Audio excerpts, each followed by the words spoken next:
السلام علیکم ستړی مه شې خیر دی څه نومېږي وروره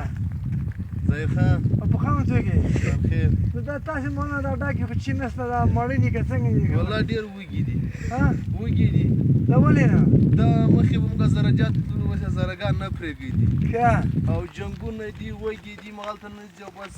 نه حکومت غم نه کړي چې ورسو وطن راته خلاص کړي نو دا ستاسو په خان سلطان خیلې نو دا زرجات کې په سابقه تاسې وطن و هلته به مالونه تلل د داود خان وخت یا د زهر وخت که نه هغه وخت کې ښه حکومتونه و که نه هر شی خپل حق حقدار ته رسېدل ولې اوس دا حکومت تاسو توجه نه کوي تاسو خپل مخ ته راشئ او تاسو ازادي ورته داسې نه پرېږدي نه والله زهره بس موږ اوس دې بیخي پرېږدي نو وطن دلته ډېر ځو بل دلته چې ښې وړي یعنې ازادي تاسو سره ظلم کوي تاسې په حق باندې نه پرېږدي موږ خو وایو چې موږ ټول افغانستان یو مملکت یو خلک دي خدای دې وکړي چې هزارهګان ظلم ونه کړي دا کوچیان هلته مځکې له شرعي قوالې مځکې لري که نه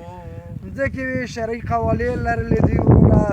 هلته به ورتلل ښه پرت به یې کول زیر غوړي به یې کول وروره ښه مالونه دا هم د کوچیانو دپاره ګټه ده هم د خلکو د حکومت دپاره ځکه ګټه ده چې هلته به مالونه آباد شي او ښه چاغ به شي که نه نو مالداري ښه ده نو دې وطن کې چین نشته والله وګوره اوس هېڅ چین نشته ګوره د دبی روانې دي والله که خپرېدو چای شته چین نشته پکې دا وګوره دغسې روانې دي خدای دې وکړي چې داسې کړه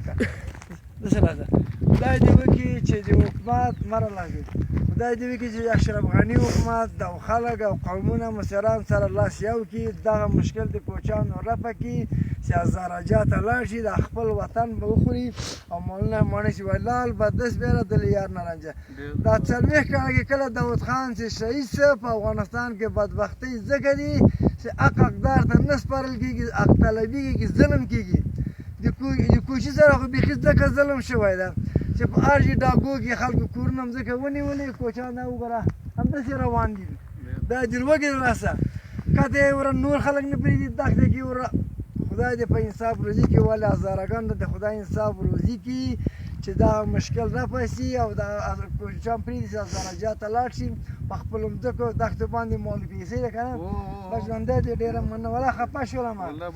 دا مالونه وګوره بېچاره دا هغسې روان دي د په مخه دې ښه نو الله دې مال شي خدای دې کامیاب لره ډېر ظلم ده والله د کوچي سره خو وګوره دومره ظلم د کوچي سره والله که په تاریخ کې څه ورګه ته څه نومېږي رحمت الله نو ته مکتب خو نه وایې نه د کوچیان مکتب نه وایي خفه یې که خوشحاله یې خفه خو دې دې ژوند کې څوک خوشحاله وي دا مالونه بس ګرده ورځ سره لمر ته ګرځو یخ کې مو ګرځو ګرمۍ کې مو ګرځو نو څنګه به خوشحاله یعنې ژوند خوشحاله نه یم نه دې مې کې څوک خوشحاله دي یعنې مکتب تعلیم دې کړی وای نه بغلته چېرته مکتب تعلیم کړی ده الله ډېر خفه شوم زه خدای دې داسې زمینه مساعده کړي چې تاسو تعلیم وکړئ او درس وکړئ